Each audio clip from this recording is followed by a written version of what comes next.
Maths में 100 marks score करने के लिए कौन सी बुक्स जो है उनको फॉलो करना चाहिए, किसी भी चैप्टर को कैसे कंप्लीट करना चाहिए, मेन एग्जाम में पेपर जो है उसको कैसे अटेम्प्ट करना चाहिए, अच्छे अच्छे टिप्स मिलने वाले हैं।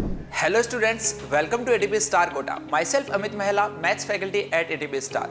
बच्चों, आज का वीडियो 10th क्लास के स्टूडेंट के लिए बहुत इंपॉर्टेंट रहने वाला है, क्योंकि इस वीडियो बच्चों में आपको डिटेल में बताने वाला हूं कि मैथ्स में 100 मार्क्स स्कोर करने के लिए आपको क्या टाइम टेबल फॉलो करना चाहिए, कौन सी बुक्स जो है उनको फॉलो करना चाहिए, किसी भी चैप्टर को कैसे कंप्लीट करना चाहिए, मेन एग्जाम में पेपर जो है उसको कैसे अटेम्प्ट करना चाहिए। तो सारी चीजों के बारे में हम बच्चों बात करने वाले हैं, तो इस वीडियो को एंड तक जरूर देखना।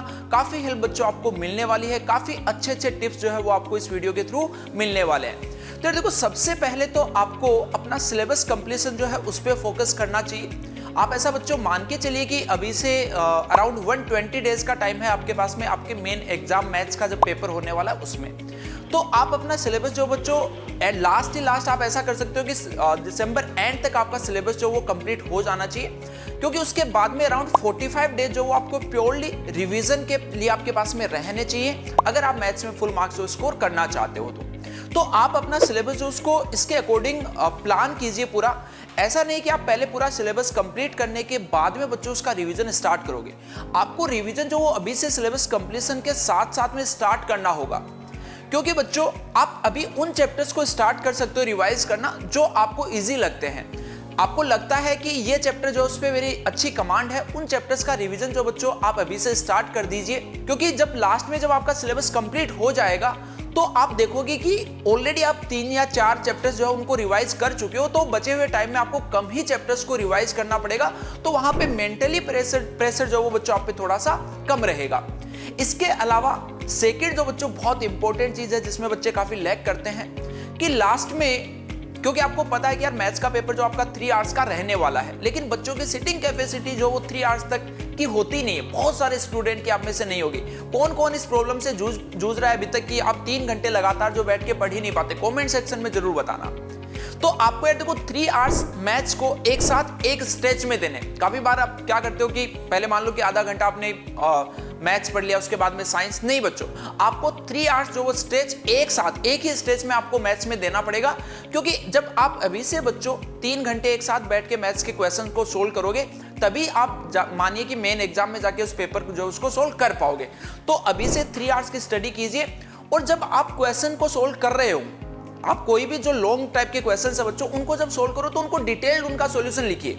जैसा आपको मेन एग्जाम में लिखना होगा उसी टाइप का सॉल्यूशन लिखिए, क्योंकि कई बार अपनी आदत जो थोड़ी सी खराब होती है, हम डायरेक्टली क्वेश्चन जो उसको सोल्व कर देते हैं। जो टू प्रूव वाले क्वेश्चन होते हैं जनरली, उसमें हम बहुत छोटे छोटे सॉल्यूशन जो लिखते हैं। बट बच्चों, यही जो इस टाइप के जो क्वेश्चंस होते हैं, वही आपके मार्क्स में मेन एग्जाम जो उसके अंदर डिफरेंस लेके आएंगे। तो अभी से आप उन क्वेश्चंस को कंप्लीट पूरा का पूरा जो वो सोल्व कीजिए।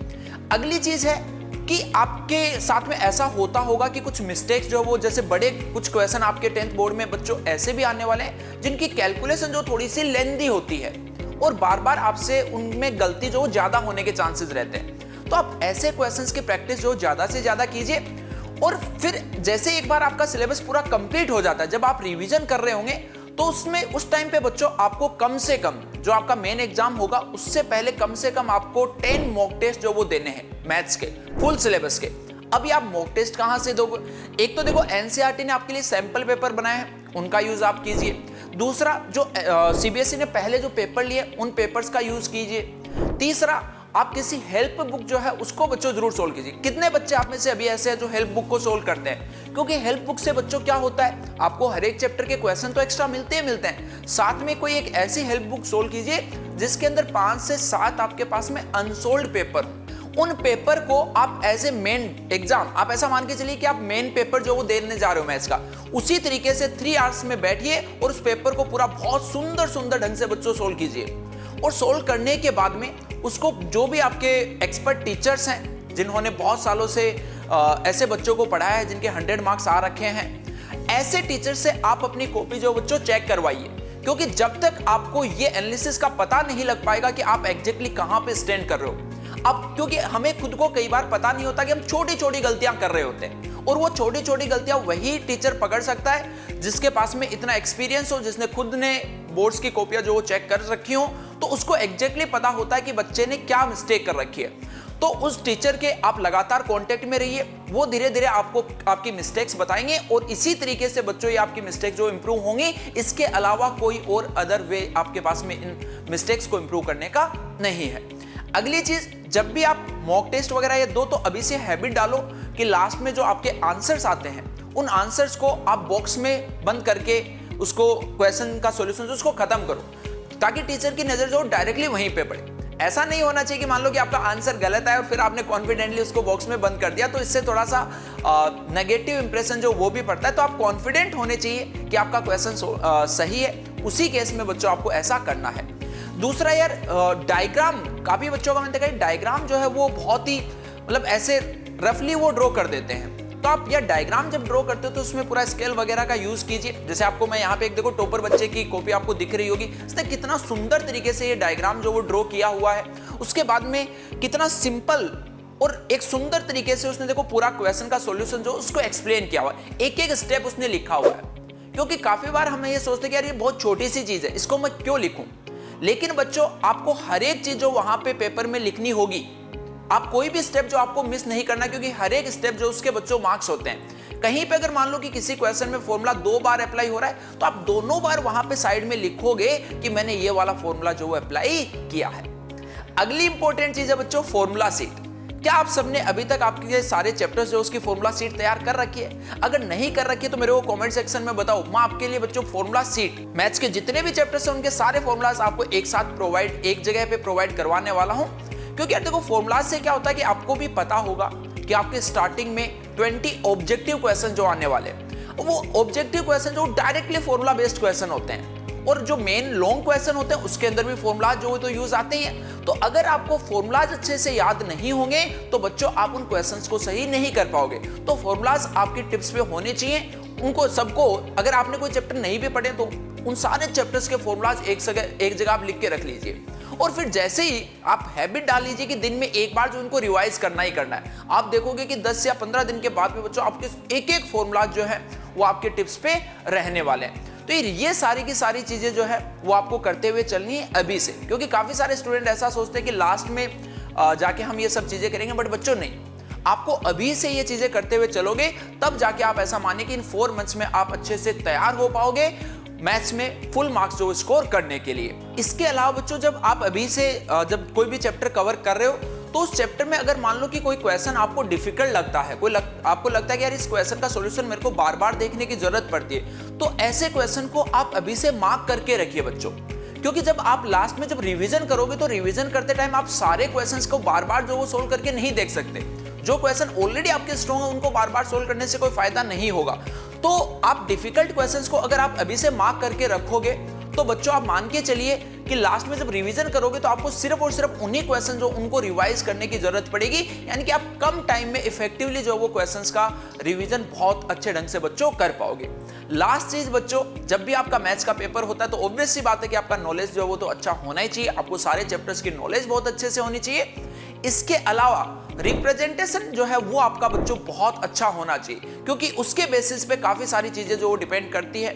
अगर मान लो कि जो टीचर आपकी कॉपी चेक करने वाला है उसको अगर आपकी राइटिंग जो वो ही समझ में नहीं आ रही है, उसको समझ ही नहीं आ रहा कि आपने क्या लिखा हुआ, तो उसका आधा दिमाग वहीं पे खराब हो जाएगा। तो आप बहुत सुंदर सुंदर तरीके से लिखने की प्रैक्टिस जो है वो बच्चों अभी से आपको करते हुए चलनी है। इसके अलावा एक बात रही कि सर क्या हमें कोई बुक जो वो भी सोल्व करनी चाहिए, तो यार देखो बुक जो बेसिक मैथ्स से जिन्होंने अडॉप्ट की हुई है उनको कोई और बुक सोल्व करने की जरूरत नहीं। आप सिंपल एनसीईआरटी की एक्सरसाइज कीजिए और उसके जो एग्जांपल्स हैं उनको सोल्व कीजिए। कई बार हम सिर्फ और सिर्फ एक्सरसाइज में लगे रहते हैं, सोचते हैं कि एग्जांपल तो सोल्व है, इनको क्या सोल्व करना। बट बच्चों मान के चलिए कि उनसे यार काफी सारे क्वेश्चन जो पूछे जाते हैं। इसके अलावा एक हेल्प बुक जो है वो आप सोल्व कर सकते हो, अलग अलग पब्लिकेशंस की आती है। अगर आपने अभी तक नहीं ली और आप कंफ्यूज हो कि कौन सी पब्लिकेशन की हेल्प बुक आपको लेनी चाहिए, तो वो आप कमेंट सेक्शन में पूछ सकते हो। वो भी बच्चों में आपके लिए यहाँ पे हेल्प जो वो आपकी करने वाला हूँ कि कौन सी बुक जो वो आपके लिए बेस्ट रहेगी। ठीक है। इसके अलावा जो भी बच्चे स्टैंडर्ड मैथ्स कर रहे हैं, स्टैंडर्ड मैथ्स जिन्होंने ली हुई है, वो यार एनसीईआरटी के साथ में एक book R D Sharma solve कर ले। और अगेन सारे चैप्टर्स की देखो बेटा सोल्व करने की जरूरत नहीं है। आप देखिए कि कौन से चैप्टर्स का वेटेज जो वो ज्यादा है, कौन से चैप्टर से जो क्वेश्चन है वो लॉन्ग क्वेश्चन पूछे जा रहे हैं, उन्हीं चैप्टर्स की बुक जो वो सिर्फ और सिर्फ आपको सोल्व करनी है। सारी के चक्कर में कभी भी आपको नहीं पढ़ना, यानी सेलेक्टेड जो चैप्टर्स हैं उनके रिवीजन में आप बुक जो उसकी हेल्प ले सकते हो। अगली चीज, सैंपल पेपर आपको सोल्व करना ही करना है।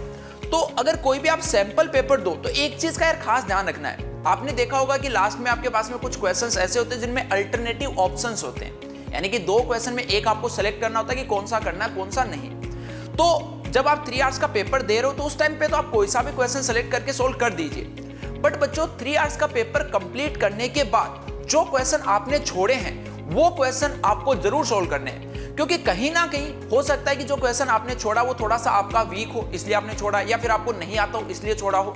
तो आप ऐसे क्वेश्चन को पेपर कंप्लीट होने के बाद में आपको जरूर सोल्व करने हैं, क्योंकि जब आप मेन एग्जाम में बच्चों पेपर देने जाओगे तो आपको हर एक वैरायटी के हर एक टाइप के क्वेश्चन जो उसकी प्रैक्टिस होनी चाहिए। ओके, तो यार ये सारी बातें जो है उनको अगर आप ध्यान रखोगे तो जरूर आप मैथ्स में फुल मार्क्स जो स्कोर कर पाओगे। और जल्दी बच्चों नेक्स्ट वीडियो में मैं आपके लिए, आप में से बहुत सारे बच्चों ने लिखा था कि सर हमें ट्रिग्नोमेट्री का रिवीजन जो करवा दीजिए, ट्रिग्नोमेट्री वाला चैप्टर पढ़ा दीजिए। तो ट्रिग्नोमेट्री का लेक्चर जल्द ही मैं बच्चों आपके लिए लेके आने वाला हूं। आप में से कौन कौन एक्साइटेड है ये भी मेरे को कमेंट सेक्शन में जरूर बताना। Okay students, best of luck.